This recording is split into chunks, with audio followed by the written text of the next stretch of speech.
what challenges and successes have you had with your MPN treatment? So initially, really, when I was first diagnosed, it was, what is it? It was very little information was available to me at the time.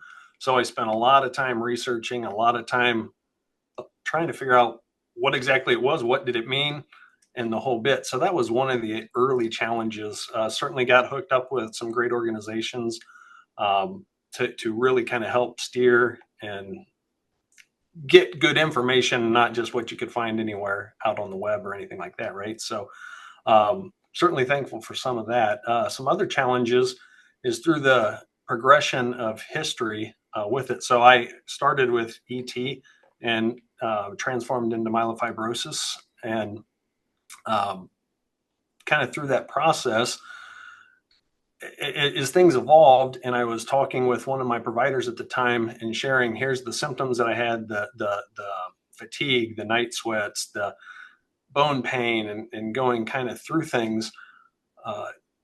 The individual looked at me and said, well, sometimes you just have to deal with it. And at the time, we hadn't tried any other medications. We've not moved away from what we initially had with the ET. By this time, I knew that there were other options.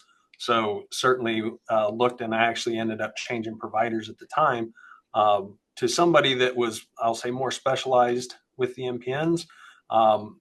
Quickly altered the treatment course, and it was of great benefit immediately to me as soon as we switched. So those were some of the challenges. Some of the greatest successes that I've had.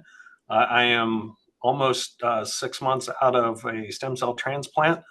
Had a fantastic group of folks that helped me through that on the medical front, and then on the I'll say on the personal and emotional and mental side of it, there was a great group of people that were kind of helping support me through it all as well. So certainly having the networks of folks that helped, that had been there, had given me some pointers, things like that, certainly helped as well. One of the big successes too is being able to do things like this, to where I've had an experience, and then I can help reach out and share and hopefully make it so that people being diagnosed don't have to go through some of the same challenges that I did initially on finding information.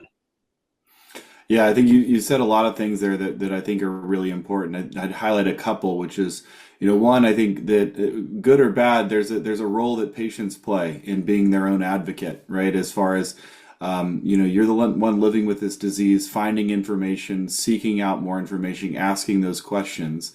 The importance of seeing a specialist. These are rare diseases, and oftentimes, a specialist has a little bit more information as far as different things that are going on, different questions to ask, different advice, and maybe it's a different perspective. I think that's important. And you also highlighted, that stem cell transplant remains really the only curative approach for this, and there is the matching the right treatment with the right patient, and it really does continue to offer that curative option. So I think those are wonderful points.